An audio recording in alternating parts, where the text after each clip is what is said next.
Good evening, this is Goldie, also known as Mr. Anecdotal, Mr. Pasty, and the Talking Head. It's Wednesday, July 20th, 2011.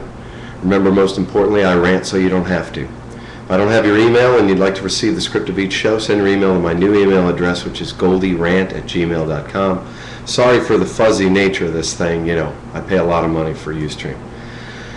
When I try and decide what to talk about, I look for things that enrage me or engage me, but it's difficult sometimes when I've been personally ranting to put the stuff down on paper or to repeat the theories that occur between the rants. I want to thank everyone that has put up with me over the last few difficult weeks.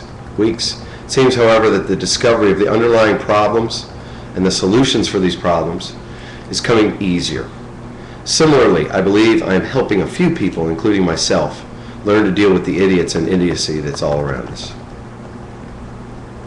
Here's a brief summary of what I'm going to talk about today. I'm going to talk about the 6 or 7 undeclared wars and relate a story by another ranter who uses facts to back up this position. I'm going to talk about the tragedy of the commons in relation to coal companies writing their own regulations and an herbicide that is killing trees due to regulations being written by the industry for themselves. I'm going to talk about surveillance and recent security breaches as a key argument against more governmental surveillance. There was a blurb in the Austin American-Statesman dated July 15, 2011 regarding Yemen, one of our undeclared wars in an oil-producing country. Official. U.S. airstrike slays 6 militants. A U.S. airstrike on a Yemeni police station overrun by Muslim militants in the town of Massey killed at least 6 fighters, a Yemeni security official said on condition of anonymity. They call them militants, by the way. I don't know why. Interestingly, in the Austin Chronicle, July 14, 2011 edition, there's an article on America's Sixth War, and I actually have the link on this thing. It's written by Michael Ventura. He does letters at 3 a.m. He's great. He sounds a lot like me, except he uses facts. Going to the article. In how many countries is the United States engaged in hostilities, as the saying goes? As of tonight, I count 6. This is Michael speaking. Iraq is number 1, of course. Many speak of Iraq as though we're done there, but June was the deadliest month for U.S. combat casualties since 2008. The New York Times, July 1st, page A6. And Iraqis have again taken to killing one another in great numbers. The New York Times, July 6, page A10. That's Michael referring to where he gets his facts. In April, our defense secretary stated that some American troops could stay in Iraq for years, well beyond the scheduled withdrawal. New York Times, April 9th, page A11. Let's remember that it costs $500,000 a year to keep just one American soldier in a war zone. The Economist, January 11th, page 11. Afghanistan is war number 2. The real reason we're there is at last obvious. More on that in a few paragraphs. The stated reason was to defeat al-Qaeda. When Obama announced his surge in 2009, the White House put the number of al-Qaeda operatives in Afghanistan at roughly 100. The New York Times, December 6, 2009. Recently, a senior administration official said, when we think about al-Qaeda within Afghanistan, we say it is about 50 or 75 folks. The New York Times, June 23rd, page 8A. All that blood and money has diminished the number by 25 or 50. Meanwhile, Afghans endure carnage. A headline in June, Afghan civilian deaths set a monthly record, UN says. The New York Times, page 12, paragraph 820. Afghanistan President Hamid Karzai has received millions in cash from Iran all along, while Washington gives his office bags of money too. Asked whether the U.S. actually gives bags full of cash to the presidential office, Karzai responded, yes, it does give bags of money. This was AP Online, October 25, 2010. War number 3. We're lobbing missiles and drones into Libya, apparently for a good cause, except that it's been going on for more than 90 days and Obama has refused to abide by the law. That law is the War Powers Act, which requires the admittedly shaky virtue of congressional permission to continue hostilities. Obama claims that killing people with missiles and drones does not constitute hostilities. The question is, why would Obama utter such an obvious absurdity? Let me digress for just a second and talk about the War Powers Act, which was an unconstitutional relinquishment of the ability to declare war by the Congress during Vietnam.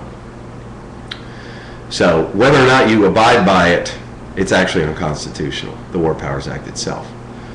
Back to the article. When campaigning for the presidency, Obama said, The President does not have the power under the Constitution to unilaterally authorize a military attack in a situation that does not involve an actual or imminent threat to the nation.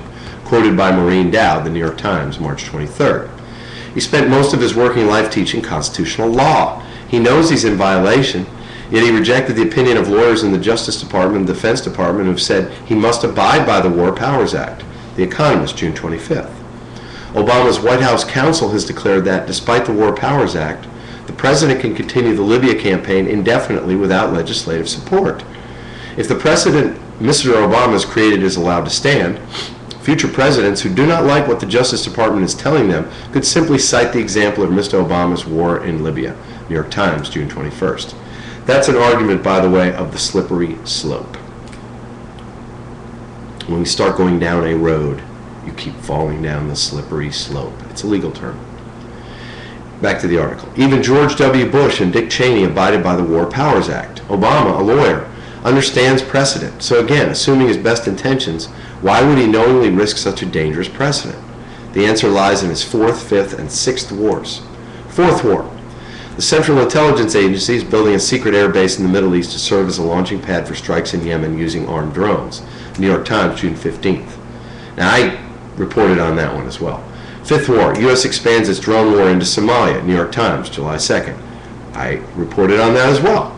If Obama admits that when our drones and missiles kill foreign nationals or babies on their own soil, it's an act of war.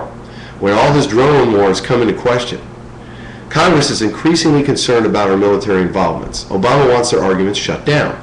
He demands the power to do as he pleases in these matters without consent from the people's representatives. He knows this is unconstitutional, so why? Again, this is Michael Ventura talking.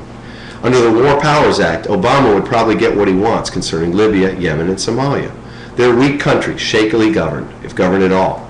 And if he repeats breeding ground for terrorists every time he's near a microphone, like Bush, Congress will likely give in without asking for proof.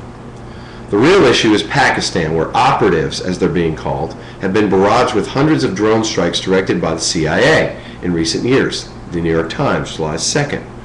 If Obama admits that to kill foreign nationals and babies on their own soil with drones and missiles is an act of war, then our Constitution may force him to admit that the United States is at war with Pakistan. I suspect he fears that admission deeply. For the time being, so does Pakistan. Pakistan is our sixth war. As I've documented more than once, Obama announces, and this is Michael Ventura, Obama announces Afghan surge over the hot objections of both Afghanistan and Pakistan, though he led us to believe otherwise. He claimed Pakistan's cooperation was essential to victory, though Pakistan immediately denied him any consistent cooperation. Obama's motives have recently become clear. We need a base to strike targets in Pakistan, and the geography is simple. You need to do that from Afghanistan, said Bruce Riedel, a retired CIA officer who conducted Mr. Obama's first review of strategy in the region. Administration officials make it clearer than ever that they view Pakistan's harboring of terrorist groups as a more urgent problem than Afghanistan. We don't see a transnational threat coming out of Afghanistan, a senior administration official said. Later he added, the threat has come from Pakistan. New York Times, June 23rd.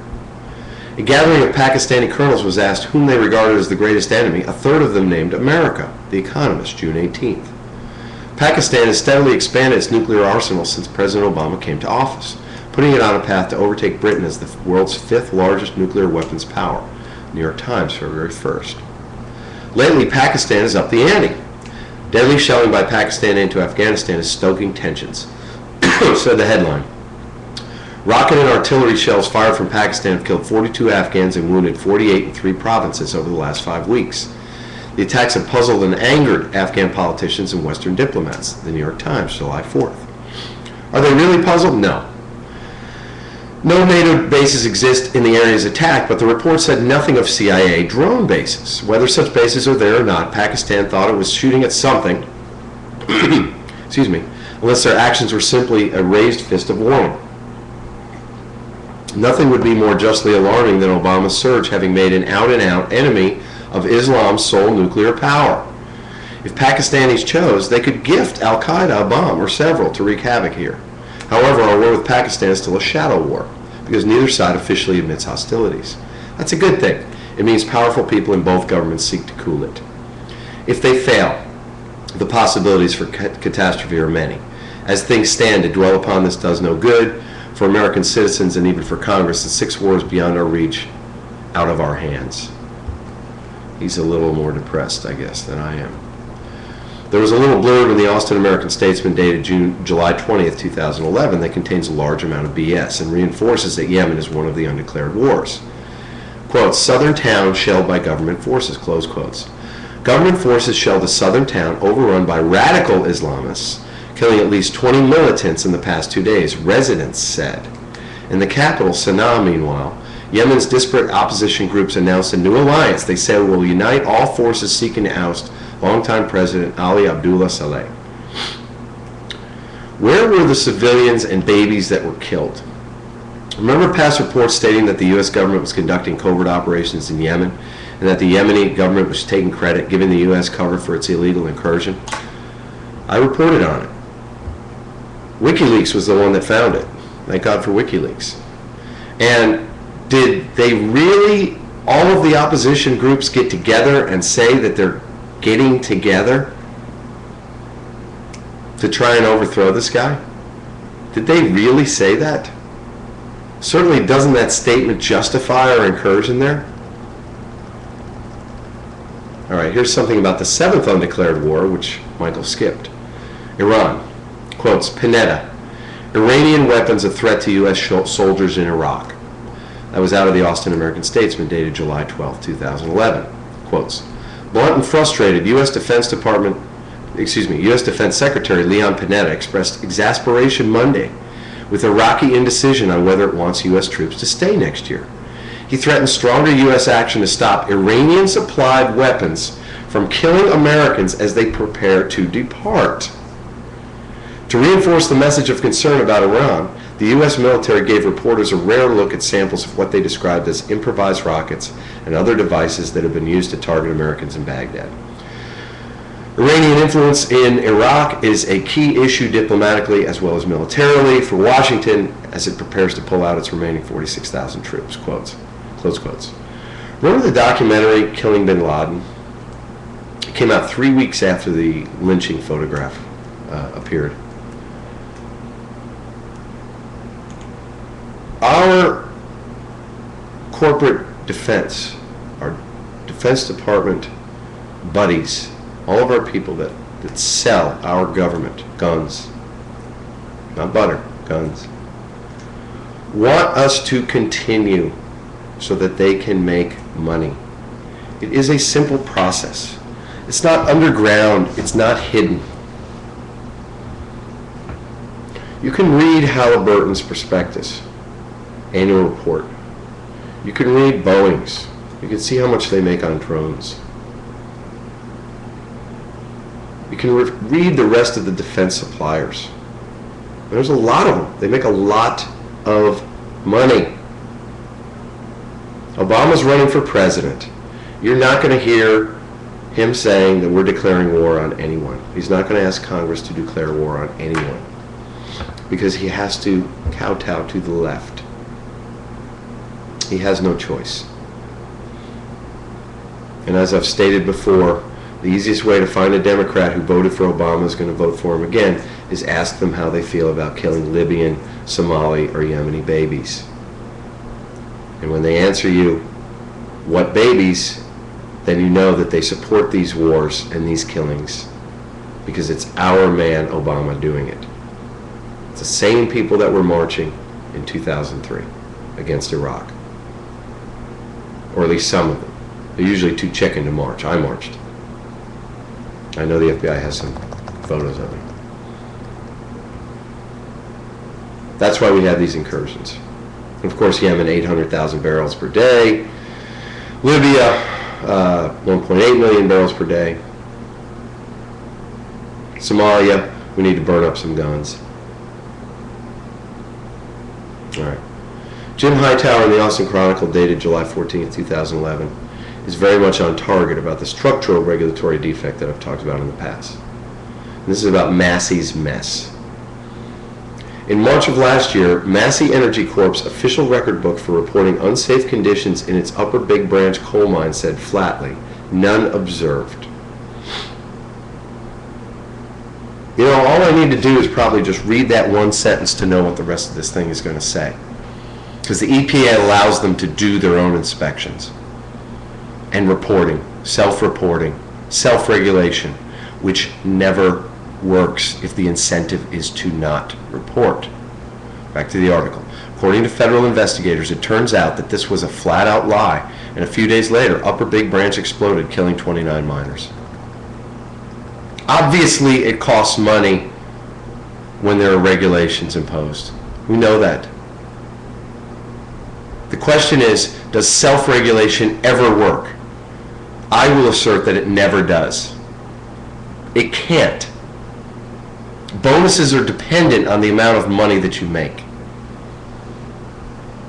If you say that there are some problems, you have to shut down your own mine.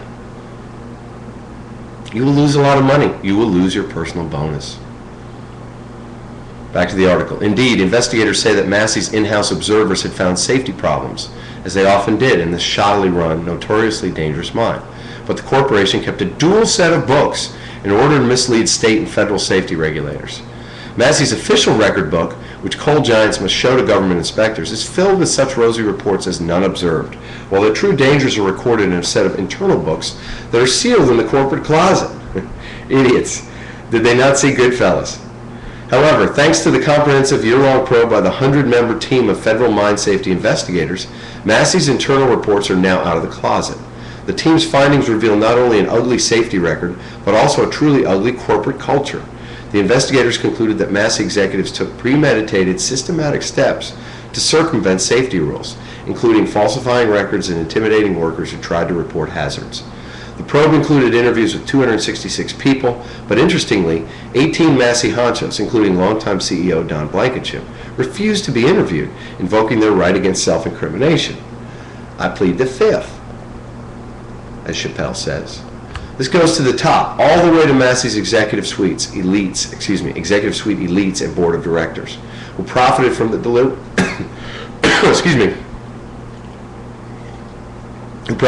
deliberate safety shortcuts that killed those 29 men.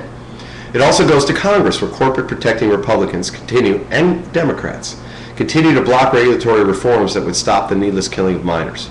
For information, contact West Virginia Watchdog at westvirginia.watchdog.org. There was a related story in the Austin American-Statesman dated July 15, 2011, entitled, "Recently Approved Herbicide May Be Culprit in Tree Deaths." A recently approved herbicide called Imprellis, widely used by landscapers because it was thought to be environmentally friendly, has emerged as the leading suspect in the death of thousands of Norway spruces, eastern white pines, and other trees on lawns and golf courses across the country.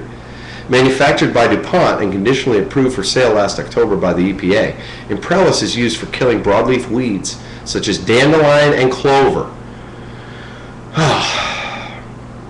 and is sold to lawn care professionals only. Reports of dying trees started surfacing. I got to ask this question right now. You have a kid, okay? Would you rather the kid is out back in the dandelion and clover, or they're back there with the poison promoted by and made by DuPont? Seriously.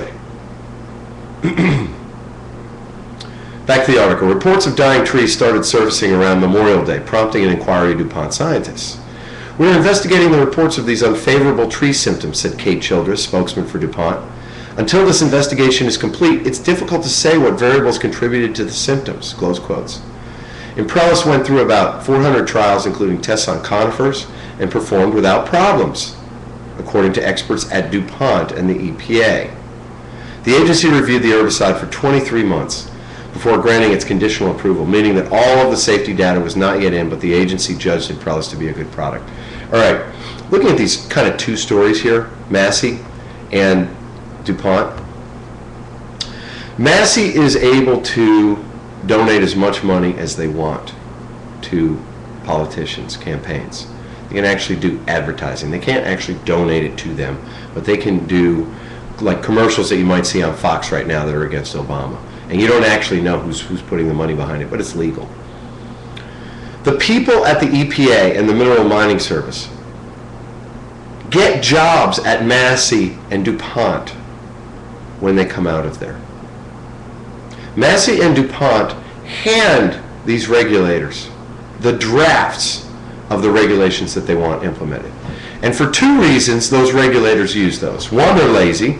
Just everybody's lazy. If somebody hands me some drafting, I look at it, I usually throw it in the trash. But that's me when I'm negotiating a deal. But these guys, I'm not saying they're all lazy, but generally speaking, if somebody hands you a draft of what the regulations should be for the mine, or what the regulations should be for this new Imprellis dandelion killer, you'll use it. Secondly, you, of course, want to get a job at Massey and DuPont when you get out the revolving door. And it's legal. And they do it. And for that, we get Imprellis. And who knows what else it's killing.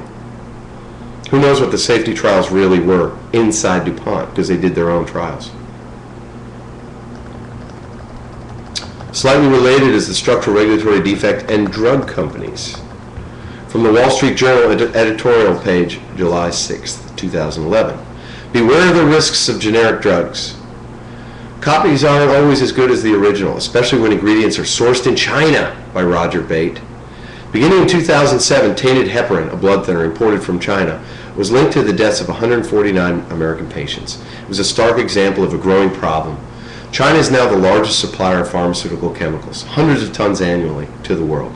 And pharmaceutical companies that buy these chemicals do test them. When Illinois-based Baxter Healthcare sourced cheap heparin from China in 2007, for example, it carried out all legally required tests, which we just talked about. But the tests it used at the time were unable to detect the contaminant that caused the fatal allergic reactions, and the dangerous drug slipped through. This article is pure propaganda by the drug companies against the very idea of generic drugs. So I was watching Freedom Watch tonight, and Judge Napolitano was not there, and they were talking about actually Dodd-Frank, which is the financial regulatory reform. And they do this global statement that regulation is bad. Just regulation is bad. Certainly the regulatory scheme that we have right now is bad, because it doesn't work. Companies write their own regulations. Bad things get done. Legally. Although in the Massey case it's illegal. But generally speaking, it's legally. There's plenty of stories of mine problems where they didn't do anything illegal. Now, this idea of generics is something that they're trying to increase patent protection for their new drugs. Right now it's 7 years, and then generics can come out. So Advil was the first. It was ibuprofen. 7 years later, ibuprofen came out. It's the generic. That's why it costs less. You're not getting the advertising from Advil. They would like that to be 10 years, 15 years, claiming that the cost of developing these drugs is not being paid back in that 7-year period. So here's this scary story of tainted generic drugs from China, based on regulations that they themselves set up for testing these generic drugs.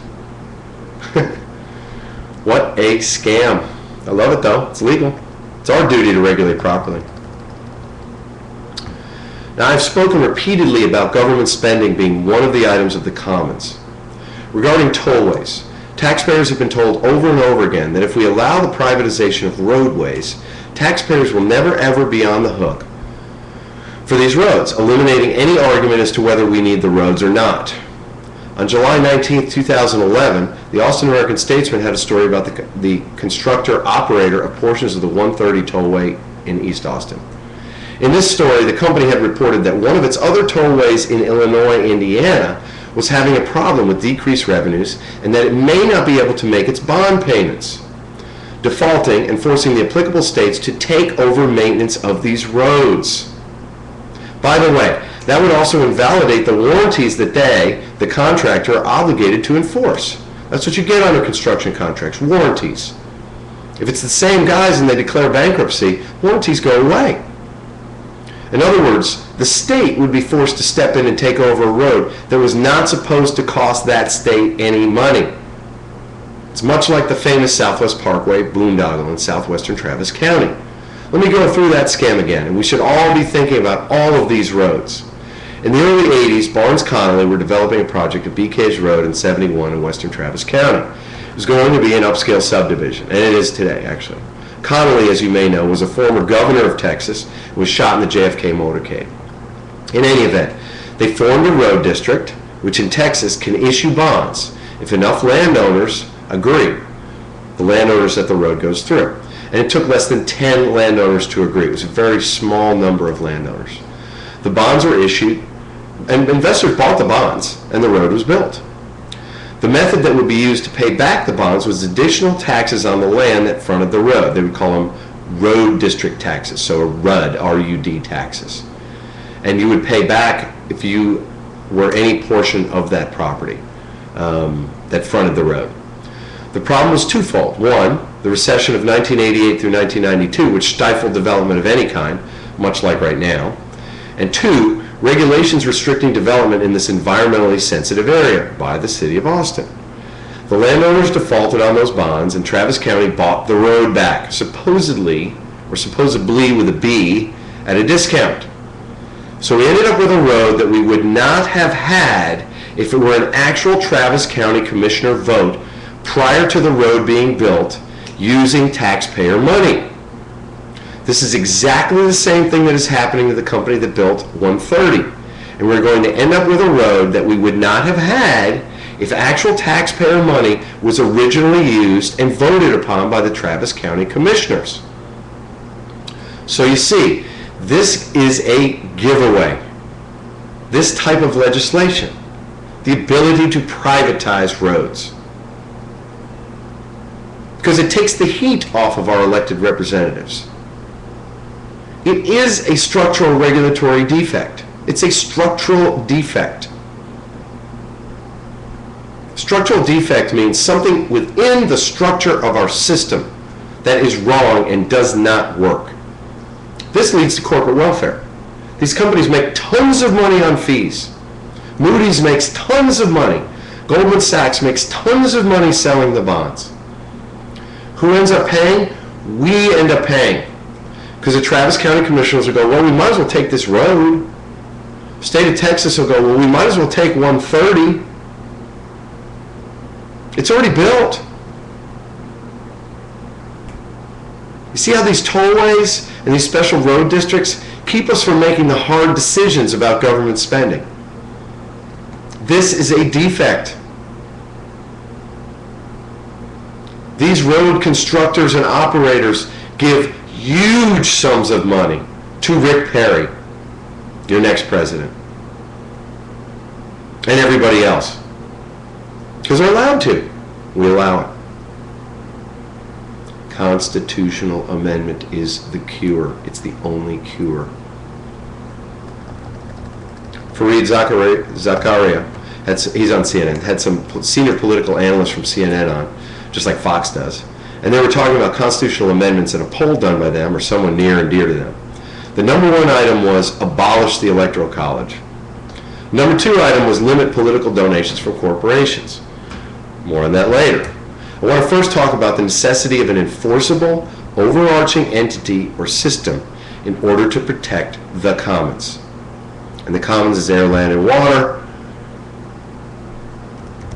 Maybe the health of the nation, certainly government taxpayer money that's given away, and tax policy. I think it's the thing that has been swirling around in my brain for quite some time about the failure of NATO, the United Nations, and Kyoto. These are voluntary organizations.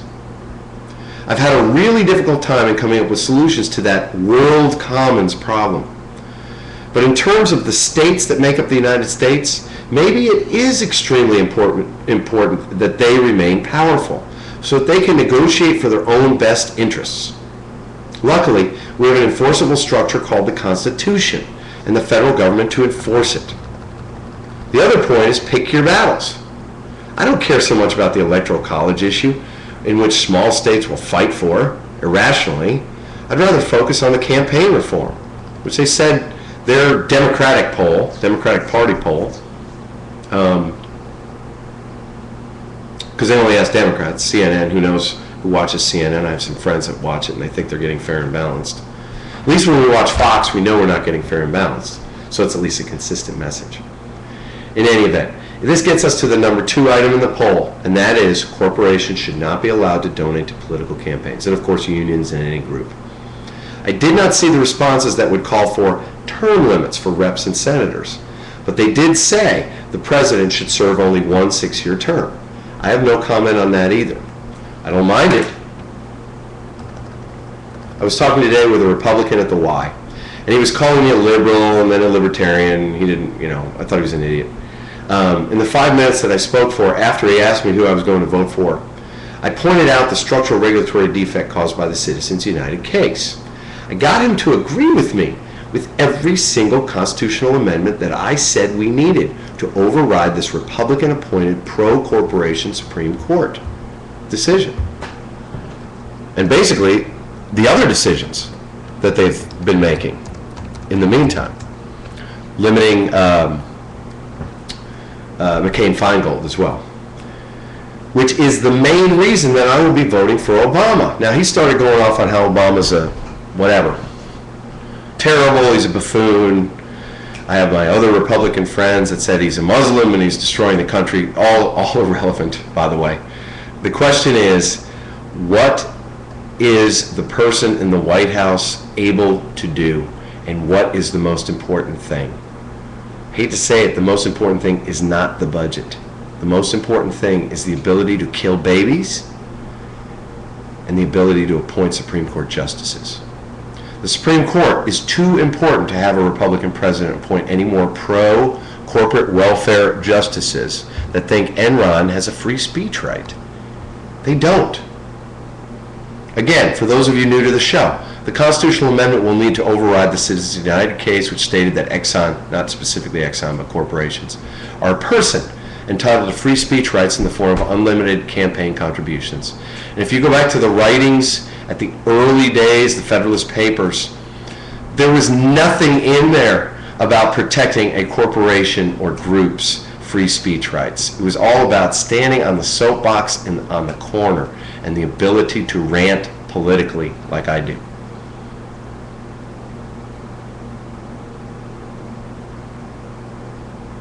So, Exxon is not a person. The only way to override that is a constitutional amendment. When Exxon, think about it, when Exxon calls Senator Cornyn, he picks up the phone. When I call him, he doesn't. Why would he? Individuals, this would be my amendment, individuals only can contribute to political campaigns or provide advertising or do other in-kind donations in the amount of $100. This includes using your own money like Christy Whitman tried in California. It would include term limits for senators and representatives, and maybe only a 6-year single term for the president. I kind of like that. I hadn't really called for it before this poll that I saw, but I like it. There would be no revolving door for any government worker or official preventing the wink, wink, nod, nod of EPA regulators going to Exxon and BP after they leave the government, or Dick Cheney going back to the board of directors of Halliburton. Remember, he wrote the energy policy. He helped write tax policy for the people that he went back to work for and profits off of. Now, doing all of this will create, and that's a scary proposition, and when you go deep into that, of the no revolving door, it's a pretty difficult thing. So that means if you work for an oil company, your own, and you decide that you want to do good for the nation, you're not going to be able to go back to your oil company. Obviously, that's going to limit some of the talent. I would rather have incompetent newbies up there than beholden, entrenched scammers, legal scammers. Like I said, this will create the true class of citizen politicians wanting to do good. If we pass this amendment, we will solve, again, this is Mr. Anecdotal speaking, 60% of the economic problems, legal corruption and giveaways, corporate welfare in the U.S. It would solve a lot of the financial problems we're having. We would have a more fair tax policy because it wouldn't be influenced as much. There's always influence. Moving on to the subject of surveillance. You may remember that this is a subject near and dear to my heart. The city of Austin tried to put up cameras within range of my house. After a huge hassle and the legitimate questions that I and others raised concerning the sweep of the cameras, who would look at the images, APD, FBI, CIA, Defense Department, how long the images would be kept, why they were actually installing the cameras, citing APD's own reports that cameras do not prevent crime, what company would benefit from the purchase and installation of these cameras, and of course, how do we prevent, not Big Brother, not paranoid Big Brother, but Big Stupid Brother, individuals that use the cameras to look for people showering and who would throw the images on YouTube. None of these questions were ever answered by APD, which is Austin Police Department, or the City of Austin. And the cameras were killed at 12th and Chicon in Austin. The cameras, however, were welcomed by the idiots in the Downtown Austin Alliance without any of these questions being answered. One of the main easy arguments that killed the cameras was the argument that the images could not be kept secure. And you read about this all the time. And if the images could not be kept secure, irreparable harm could occur by the release and publication of these images. Your naked daughter is not getting a job at a law firm. Several recent security breaches prove that these images cannot be kept secure by any agency or even private company. Sorry, my privatization friends. Excuse me. On June 10th, 2011, it was reported that 200,000 Citibank personal accounts had been breached and Social Security numbers and other private information were stolen. In the June 10th, 2011 Austin American-Statesman, there was a blurb called Recent Breaches. It's a great one. It's a little tiny thing in the bottom underneath this article. The Citi data breach was the latest in a series of high-profile data attacks against a number of major firms. On June 1st, Google Inc. said the personal Gmail accounts of several hundred people, including senior U.S. government officials, military personnel, and political activists, had been breached. On May 30th, broadcaster PBS confirmed that hackers cracked the network's website and posted a phony story claiming dead rapper Tupac Shakur was alive in New Zealand. On May 28th, defense contractor Lockheed Martin Corp., drones, surveillance cameras, said it had detected a significant and tenacious attack against its computer networks. The company said it took swift and deliberate actions to protect the network and that the system remained secure. I feel better now. In April, media and electronics company Sony Corp's PlayStation network was shut down after a massive security breach that affected more than 100 million online accounts. I've talked about this before, but what about the Wii Connect? What's the one that has the cameras facing all of the players and sees you kick? That's facial recognition, voluntary. Also, in April, hackers penetrated a network operated by data marketing firm Epsilon. The company handles email communications for companies like Best Buy and Target. What about those marketing firms that detect your phone as you walk past and target ads to you in front of a store? That's what these guys do. Finally, there was a large story in the Austin American-Statesman dated early July 2011 entitled, Pentagon Discloses Large-Scale Data Theft. Remember that the Defense Department is one of the agencies participating in ALEC, A-L-E-C. That's the data sharing agency that runs the fusion centers around the country where all surveillance data is concentrated. And we have one here in Austin. In fact, it was used in this argument against the surveillance cameras. To the article, quotes, the Pentagon revealed Thursday that it suffered one of its largest losses ever of sensitive data in a cyber attack by a foreign government this spring. Okay. It's a dramatic example of why the military is pursuing a new strategy emphasizing deeper defenses of its computer networks, collaboration with private industry, and new steps to stop malicious insiders. In a speech outlining the new cyber war strategy, Deputy Defense Secretary William Lynn said that 24,000 files containing Pentagon data were stolen from a defense industry computer network in a single intrusion in March. This includes naked pictures of your daughter. He offered no details about what was taken, but in an interview before the speech he said, the Pentagon believes the attacker was a foreign government. The Pentagon is long worried about the vulnerability of its computer systems. The concern has grown as the military becomes more dependent not only on its own computers but also on those of its defense contractors, including providers of fuel, electricity, and other resources that keep the military operating globally. I just have to comment here. They admit that they're worried about security, yet APD says if we put up these surveillance cameras, it will be absolutely secure. We know it won't be secure. It can't be secure. It's not possible. Back to the article. The Pentagon operates more than 15,000 computer networks and 7 million computers in dozens of countries.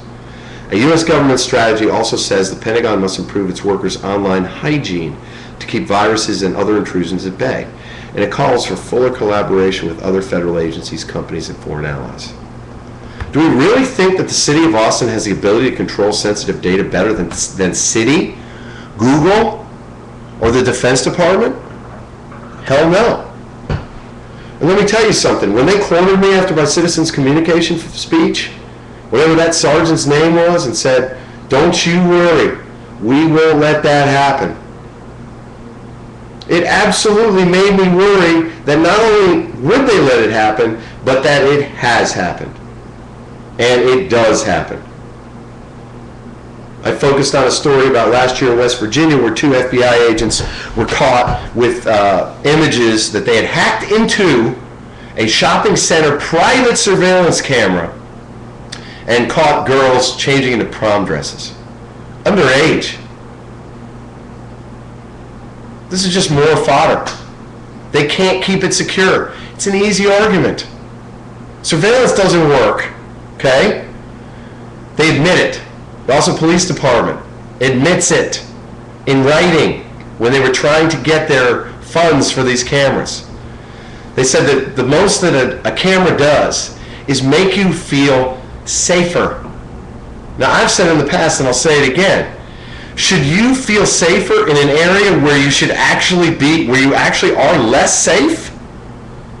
That's completely oxymoronic. It's the wrong word, but it's completely the opposite. If they put a camera up at 12th and Chicana and you're walking by there and you feel safer, you shouldn't feel safer. There's crack sales and prostitution going on over there. It's true. More cops on the beat. We've talked about it in the past. Mike the cop from the old Abbott and Costello show. He knew people. He would know me. That's how you solve crime. That's how they found this Times Square bomber. It was like a hot dog vendor and or a t-shirt vendor and a cop on a horse. Regular police work. Not these scam giveaways of our money, our taxpayer money, to camera providers so that our chief of police can go work for the camera provider after he leaves the city of Austin. Moving on to more local idiocy and spending. In the July 12, 2011 Austin American Statesman, there are 2 related stories. One is about the Shoal Creek Peninsula, is on the Town Lake Trail, that is eroding with each rain event, and how it is going to cost between $500,000 and $1 million to repair. It's money which we don't have and don't need to spend. And the related story is in the same day's paper entitled, "Southern States Face Drought Reminiscent of Dust Bowl Days."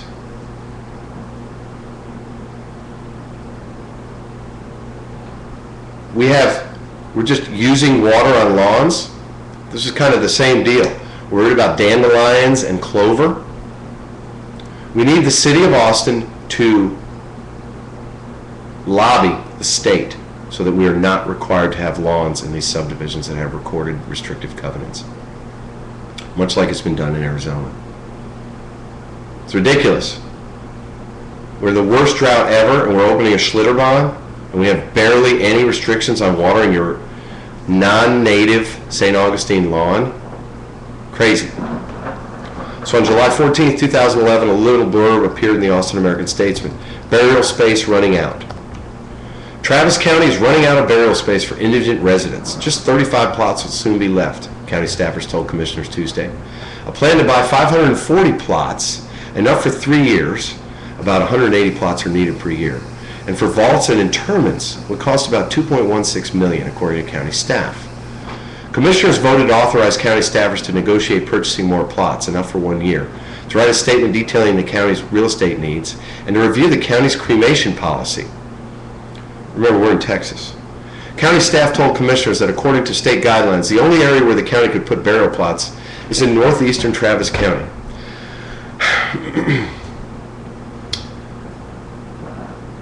We have a separation of church and state, and I do not give an F whether or not your religion says that we need to bury people.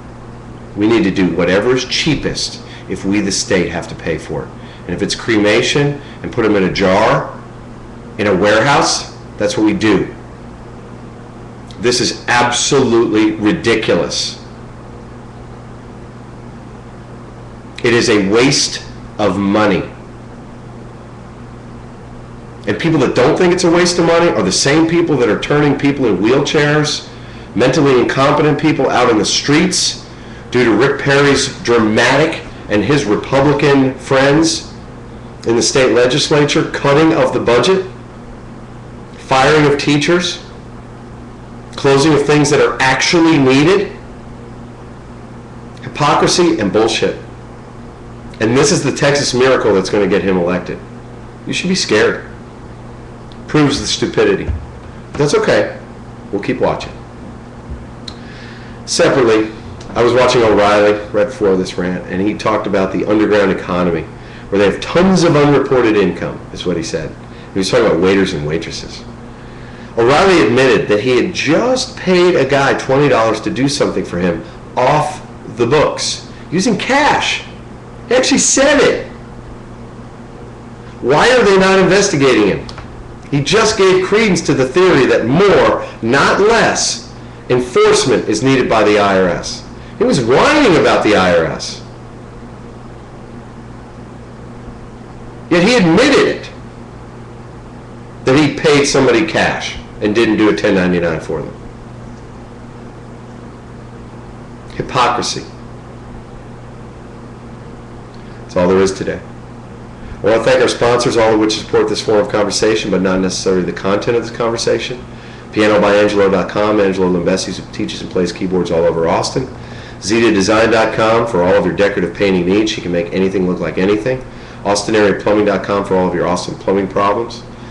TicoAdventureLodge.com, a small hotel in Samara, Costa Rica. CNC Surf School in Samara at www.cncsurfsamara.webs.com. La Vela Latina, great Sunset Bar and Restaurant in Samara with the famous red chair that I love sitting in. Ambar Tequila at www.santospirits.com, an extremely smooth tequila. Another cool 4-unit green hotel, whatever green means, in Samara called The Logan at www.thelogansamara.com. And of course, The Delicate Genius in Houston, who is a platinum sponsor. Thanks for coming out. And sorry for the hazy nature of this broadcast. I hope the sound's okay.